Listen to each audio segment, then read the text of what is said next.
안녕하세요. 꿈짱TV 부모교육의 이수경입니다. 네, 지금 주제는요. 한자를 알면 공부가 쉬워진다 라는 주제로 공부 잘하는 비법 한 가지를 알려드리도록 하겠습니다. 우리 부모님들 한자 잘 아시나요? 우리 아이들을 한자 교육 시키시나요? 정말 한자를 알면 공부가 쉬워질까요? 저와 함께 하나씩 풀어보도록 하겠습니다. 지금은 예전과 다르게 공부 방법도 평가 방법도 달라졌습니다. 우리 때야 암기만 잘하면 됐어요. 중간고사, 기말고사, 시험 때 가까이 열심히 외우고 선생님이 주신 프린트물 달달달 외우고 그래서 시험 전날만 열심히 공부해도 정말 우리 땐 벼락치기가 있었죠. 그러면 좋은 성적을 거둘 수가 있었다라는 거죠. 근데 지금은 평가 방법이 달라졌어요. 우리 때처럼 수음이한가가 있는 것도 아니고 중간고사, 기말고사가 있는 것도 아니고 그렇다고 아이들에게 뭐 이렇게 공부에 대한 부분을 막 이렇게 강요하는 것 같지도 않고 도대체 아이들 공부를 어떻게 시켜야 하는 것이냐. 근데도 지금도 엄연히 공부 잘하는 아이, 못하는 아이는 학교에서 구분이 되고 있습니다. 그러면 시대가 바뀌었고 공부 방법이 바뀌었는데 무엇을 준비를 시켜야 할 것이냐. 저는 그 중에 하나를 가장 크게 높이 삼는 게 바로 이 한자입니다. 그 이전에 이제 독서가 제일 첫 번째고요. 근데 이제 한자, 그러니까 독서를 잘하기 위해서라도 이 한자는 정말 필요합니다. 우리나라 말의 70%가 우리 일상 용어의 70%가 뭐죠? 보통 한자어로 이루어져 있습니다. 아마 주변에 보는 많은 사물들 모든 것들이 다 한자로 되어 있다라는 거죠. 그러니까 우리나라뿐만 아니라 이 아시아권에는 한자의 영향이 굉장히 크죠. 예. 그리고 더 중요한 거는 일상 용어의 70%가 한자어이지만 아이들 공부에 있는 학습 용어, 교과 용어의 90% 이상이 지금 한자로 이루어져 있습니다. 그러다 보니까 아이들이 공부를 하는 데서 제일 힘들어하는 게 이제 초등학교 3학년만 돼도 사회과학이 생기고요. 학년이 올라갈수록 어려운 단어들이 많습니다. 그래서 용어가 힘들어서 개념이 이해가 안 돼서 힘들어하고 아이들이 굉장히 공부를 거부하게 되는 거죠.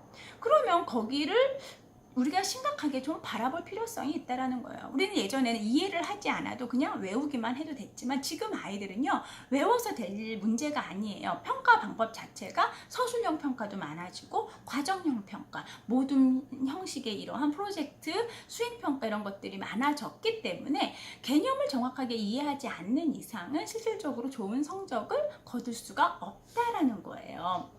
그러면 한자가 왜 이렇게 중요하냐? 말 그대로 학습 용어예요. 그러니까 모든 교과목, 단순히 국어, 사회만이 아니라 수학, 과학에 이르기까지 모든, 특히나 과학 같은 경우도요, 다 한자어입니다. 수학도 다 한자어예요. 우리가 알고 있는 인수분해, 함수, 분수, 거기에 나오는 모든 용어들, 항등식 다 뭐다? 한자어라는 거죠.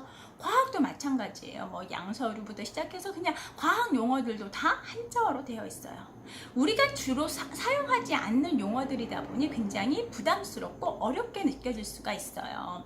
그러니까 아이들은 어려워요. 그리고 잘 안 썼기 때문에 어떻게 해야 돼요? 달달 외워야 된다라는 거죠. 그러면 그게 다 한자어인데 그럼 우리가 한자어가 어떤지를 조금 살펴보도록 하겠습니다. 한자는요, 뜻글자예요. 우리 한글은 어떤 글자? 소리 글자라는 거예요. 이게 엄연히 달라요. 그래서 한자가 훨씬 더 쉬워요, 한글보다. 그러니까 한자는 뜻을 담고 있는 글자이기 때문에 실질적으로 부수만 제대로 알더라도 한자를 이해하고 익히는데 어렵지가 않다. 그래요. 그러니까 우리 아이들이 실질적으로 공부를 할 때 무엇이 필요하죠? 이 생각을 해야 됩니다. 생각을 하는 데 있어가지고 한자만큼 또 유익한 게 없다라는 거죠. 뜻글자예요. 그러니까 이제 한자는 크게 어떻게 되어 있어요? 상형 문자가 있고요. 지사 문자가 있고 회의 문자, 형성 문자가 있어요. 그러면 이제 여기서 우리 부모님들이 우리 어린 아이들한테는요 실질적으로 한자 교육을 좀 시키기는 해요. 그래서 이제 막 8급, 7급 막 급수 시험을 막 보게 하더라는 거죠. 예, 저도 우리 아이들 급수 시험을 보게 했거든요. 근데 급수 시험이 실질적으로 봐서 나쁜 건 없어요. 저는 시험이라는 거는요, 꼭 좋은 성적, 나쁜 성적이 아니라 내가 무언가를 준비해서 이렇게 나오는 결과치에 대한 자기 성취감 이런 걸도 굉장히 도움이 되기 때문에 저는 각종 대회나 이런 행사 이런 거 뭐 이런 거에 경험해 보게끔 하는 거를 많이 권해주고는 있어요. 그러니까 그게 꼭 스펙이 아닙니다. 그런데 중요한 거는 우리 아이들이 그러니까 이제 주로 처음에 시작하는 이 8급 같은 경우는 보통 상형 문자가 거의 대부분입니다. 상형 문자가 지금 그러니까 8급은 보통 50자고요. 7급은 100자. 그러니까 이제 먼저 엄마들이 급수를 많이 보시기 때문에 급수 먼저 제가 말씀을 드리는 거예요. 그러니까 8급은 50자, 그다음에 7급은 뭐예요? 150자. 그다음에 6급이 300자예요. 그다음에 5급이 500자, 4급이 1000자. 그쵸? 그 다음에 3급이 1817자예요. 그러니까 3급부터는 실질적으로 국가공인인 거고요. 3급 아래 4급까지는 그냥 급수인 거예요. 그러니까 국가공인은 아니라는 거죠. 그러면 우리 아이들이 어디까지 공부를 해야 공부하는데 수월할 수 있느냐? 정확하게 3급 정도는 알아야 돼요. 그래야 고등학교에 나오는 학습 용어들, 교과 용어들을 이해할 수 있어요. 그럼 무슨 자요? 1800자라는 거죠.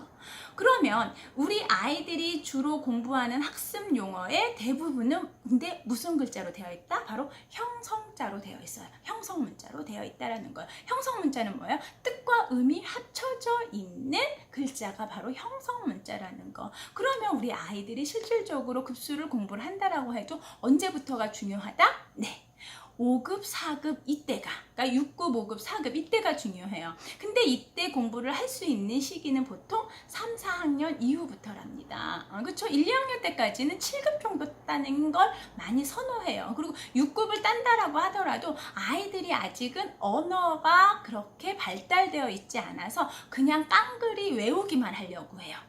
뜻을 이해하고 이러는 게 아니라, 그리고 이해하는 것도 굉장히 그 수준이 낮고요. 그렇기 때문에, 그런데 이제 우리 본격적으로 공부를 시작해야 될, 한자를 익혀야 될 3, 4학년 이후부터 우리 엄마들은, 부모님들은 어떻게 하죠? 네, 영어, 수학에 초점을 맞춘다라는 거죠. 그러면 봅시다. 영어든 수학이든 사회든 과학이든 모든 교과목의 공부를 잘하기를 바라실 거예요. 그렇죠? 지금은 또 융합 학습 시대잖아요. 그렇죠? 융합이라는 건 뭐죠? 교과목을 넘나드는 학습이 가능해야 된다라는 거죠. 그러면 지금 우리 아이들이 실질적으로 공부를 본격적으로 하는 3, 4학년의 아이들이 용어가 어려워요. 왜? 잘 안 쓰는 언어들이니까. 특히 사회과학에 들어있는 것들은요, 거의 다가 한자어입니다. 영어도요, 팔품사도 다 한자인 거 아시죠? 명사, 대명사, 전치사 다 한자어예요. 수학도 마찬가지잖아. 분수, 소수, 뭐 항등식, 뭐 인수분해 다 한자예요. 과학에 나오는 모든 용어들 대부분이 한자어예요. 그러니까 아이들한테는 익숙치가 않다 보니까. 근데 다시 역으로 가봅시다. 한자를 알면은 뜻이 이해하기가 쉬운 거예요. 그러니까 우리는 지금 아이들한테 굉장히 중요한 게, 제가 몇 번 계속 강조합니다. 메타 인지력이 굉장히 중요하다라고. 정확하게 알아야 돼요. 정확하게 안다라는 건 무엇입니까? 네. 뜻을 정확하게 이해해야 된다는 거죠. 그러면 그 뜻을 이해하기 위해서는 뭐예요? 한자를 알면 다 그냥 이해가 돼. 굳이 외우지가 않아도. 그래서 제가 하나 예로 한번 들어보겠습니다. 여기 지금 보시면은 뭐가 있죠? 나무목이 있어요. 예, 나무목에 이게 부수자거든요. 그러니까 이제 부수자라는 거를 먼저 한번 말씀을 드려볼게요. 부수자는 뭐다? 네. 우리 한글의 자음 모음과 같은 거예요. 영어의 알파벳과 같은 거예요. 부수는 214자로 되어 있습니다. 그래서 우리 한자는 뜻글자라고 해서 그 뜻이 다 뭐다? 부수에 해당되는 거예요. 그래서 부수를 알고 나면은 한자를 거의 다 이해했다고 해도 저는 과언이 아니다라고 생각을 합니다. 근데 처음에는 한자, 그러니까 부수 214자를 다 알 필요도 없어요. 주로 많이 쓰는 거는 100자 내외 안팎이에요. 100자에서 150자. 그렇기 때문에 그 중에서도 주로 부소자로 많이 하는 거, 아까 보여드렸던 뭐 나무목이나 물수나 손수나, 그쵸? 뭐 삼수변, 말씀원 이러한 것 것들이 주로 그 부수자를 중심으로 한자가 연결되어 있다. 한자는 뭐예요? 특히 형성자가 많다고 했는데 형성자는 뭐예요? 음과 뜻이 합쳐진 글자를 우리는 형성자라고 합니다. 그리고 급수가 올라갈수록 실질적으로 7급에는요 34%가 형성자예요. 그러니까 7급, 8급에는 거의 없어요. 상형 문자 중심이라면 5급부터 이상은 5급은 거의 58%, 4급은 68%, 뭐 거의 이렇게요. 3급 같은 경우는 거의 70% 이상이 한자어. 1급 같은 경우는 거의 95%가 다 한자어예요. 이해가 되십니까? 그러니까 실질적으로 형성 문자라는 근데 어렵지가 않다. 부수를 알고 나면 훨씬 더 이해하기가 편해요. 그래서 제가 하나 한번 보여드리도록 하겠습니다. 여기 보시면은 여기 나무목 보세요. 나무목을 부수로 해서 이게 그러면은 뭐야? 뜻이라는 거예요. 뜻. 그러면 그게 하나 위에 올라가져 있으면 끝말. 거기에 밭전. 그러니까 밭에 나무에서 뭐가 생겨요? 나무에서 뭐가 생겨요? 과일이 나오지 않나요? 그래서 과실과 그다음에 안일미, 동력도, 묵불속 이게 다 뭐예요? 나무목을 중심으로 다 뜻이 이루어져 있어요. 그러면은 뭐예요? 어렵지 않게 외울 수가 있다. 이렇게 해서 8자, 그 다음에 여기 보시면은 네, 수풀림부터 해가지고 순박할 밭까지 쭉 해서 나무목을 부수로 해서 20자. 외우는 데 있어서 실질적으로 시간이 많이 걸리지가 않는다라는 거예요. 근데 지금 현재 시중에 나와 있는 거는 거의 그냥 가나다라 순으로 하니까 아이들이 계속 외워야 돼요. 그러니까 한자는 재밌어요. 한자는 쉬워요. 어렵지가 않아요. 근데 이렇게 한자를 익히고 나면 아이들이 공부하기는 훨씬 수월하다. 그리고 우리들이 원하는 생각하는 아이. 왜냐면 막혀요. 그러면 아 이거는 무슨 글자일까? 무슨 부수지? 아 여기에 물수가 있으니까 물에 관계된 거구나. 개념을 이해를 하는데 스스로 터득할 수 있다는 거예요. 이제 조금 이해가 되셨나요? 그러니까 지금 이 짧은 시간 안에 한자에 대해서 다 말씀드릴 수는 없고요. 제가 차근차근 한자를 쉽게 접근할 수 있는 방법은 알려드리도록 할 거예요.